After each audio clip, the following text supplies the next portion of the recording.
TCI is brought to you by Spendthrift Farm, home of Into Mischief, a brilliant Grade 1 winning juvenile by Harlan's Holiday.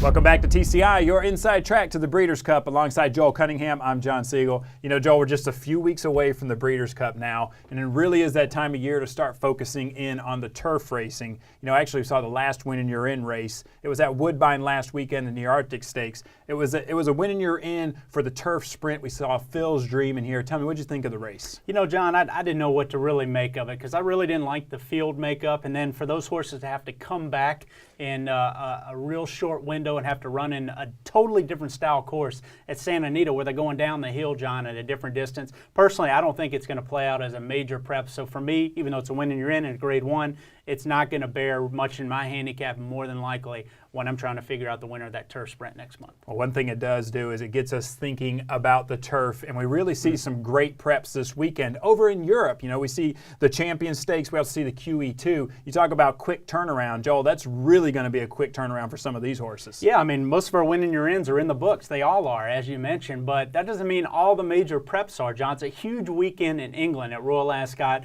with the Champion Stakes at 1.25 miles and obviously the Queen Elizabeth II at 1 mile. I mean, you're going to have some of the best turf horses in the world in action. Some horses are skipping the race because, you know, maybe they were fringe players and they're pointing for the Breeders' Cup to where they can also get firm ground. It's supposed to be, you know, a lot of rain this weekend, soft ground at Royal Ascot, so that's a factor. But we could actually see some horses make a quick turnaround out of this race. I know it's only a couple of weeks, but I wouldn't be shocked at all if we get some contenders out of that Champion Stakes, maybe even the Queen Elizabeth II in the Breeders' Cup Mile. So I think it's important to pay attention to top European horses this week. When you talk about horses bypassing to look for, you know, maybe a little more firm turf, but we see horses actually going to switch complete surfaces. We see Declaration of War is now pointed towards the Classic. What do you think of that move? Yeah, he was actually tailor-made for the Champion Stakes from the standpoint of he's a 1.25 mile horse. That race is at 1.25 miles. However, being by Warfront, the marketability of him as a stallion prospect,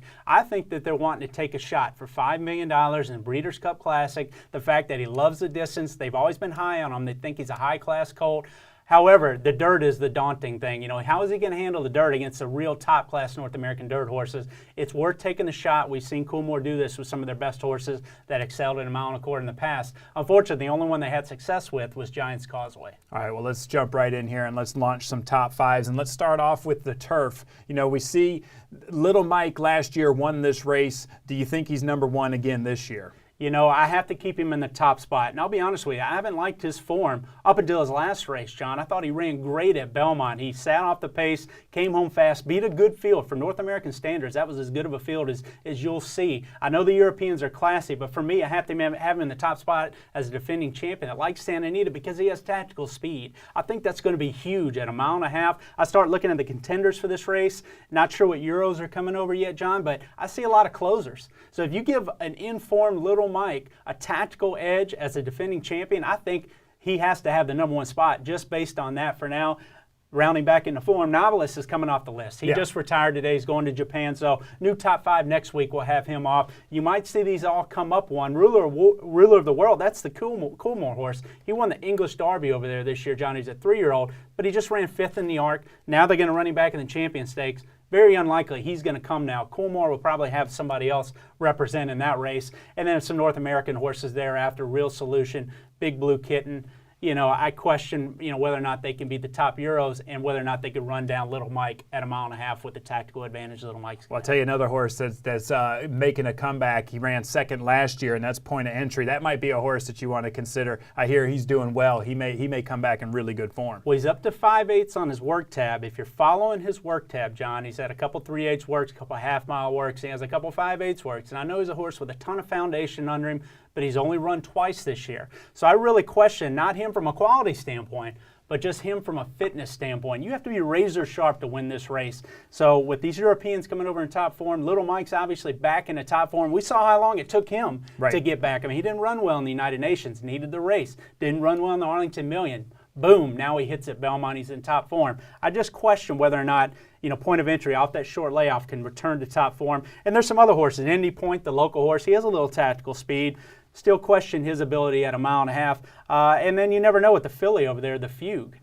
She's a filly we'll talk about in just a second, but they may try her against the Colts because she's run against the boys in Europe, and she's a filly that, obviously going for more purse money in the turf might be appealing. All right, well, let's just go ahead and jump right in there, and let's go ahead and launch a top 5 here for the filly and mare turf. And let's start off. You got the Fugue. You must think pretty highly of her. You got her number 1 on this top 5. Well, I know she's coming. They skipped the Arc in favor of the Breeders' Cup. I think they're going to run in the filly and mare turf, John, to where she'd be very tough. I mean, personally, I think she's 1.25 mile filly. I think she's better at that distance than she is 1.5 miles. She got in trouble last year, or she may have won if she had a smooth trip last year. I think a lot of people would argue that the Fugue would be going for back-to-back wins in the filly and mare turf this year because she might have been the best last year. Her class rating this year is huge, 133. She's in great form right now, John. I think these 2 Europeans here, we obviously have the Beverly D winner that came over and just showed a dynamite turn of foot that day, rolling past marketing mix in the top field. She got a 98 Brisk rating that day, but her speed figures across the board have been very good in Europe as well. So these 2 fillies here, I think, are heads and shoulders from a class standpoint over the rest of this field. However, in the North American horse that's on a roll right now, Laughing, again, tactical speed. You look at these closers in here, and you start looking at the field shaping up, and we know marketing mix is kind of a one-gear type grinder. I would wonder if Laughing could get out on lone lead as well. So for me, as good a form as she's in, consistent top form, she belongs in the top 3 based on her tactical speed. All right, one more turf race I want to launch here, and that is the mile. Wise Dan, no secret here. I know you got him in at number 1, last year's winner. He looks like he's in good form. I know he lost last time out, but I know you weren't very disappointed in that. No. You got him at the number 1 spot, but tell me about some of the Europeans you have coming over. I think the Europeans are dangerous. Wise Dan's going to take a ton of money, even off the loss, in my opinion. I think a lot of people just know him for being the horse of the year, the defending winner. They're not going to know as much about the Europeans, John, who are always very dangerous this division. We know Tornado's coming over. Richard Hannon is skipping that soft ground this weekend in the Queen Elizabeth II. Instead, going to run him over firm ground at Santa Anita, something he likes.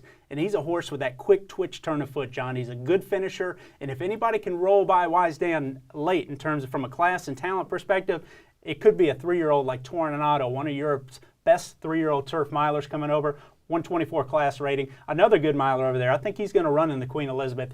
He's had a little injury, but they think they got him back right. Dawn Approach, a nice 2-year-old over there in Europe last year, replicated that form this year. He's had some good battles with Tornado. And then Far, John, here's a horse that you watch his Lock-in Stakes. I would encourage everybody to go back and watch the Lock-in Stakes at Newberry. His only run of the year. Here's a horse that had been running second to Frankel last year. When he comes back, his only run of the year this year, blew the doors off a declaration of war in a very good field at Newberry.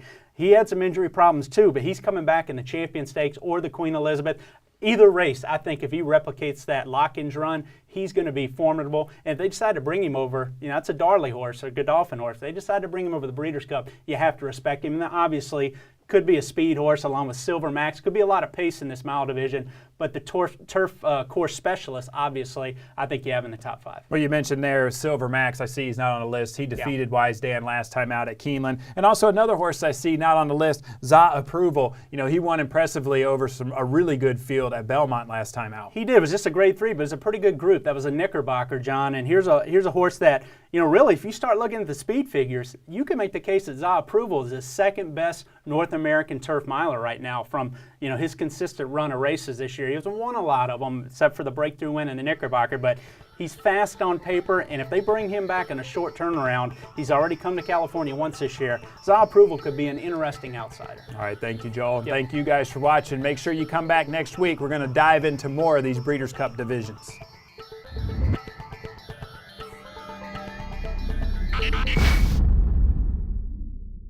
$30,000 are up for grabs thanks to the TwinSpires.com Breeders' Cup Trifectathon. 3 winning trifectas could earn you a share of $30,000. But only when you bet the Breeders' Cup at TwinSpires.com, where players win.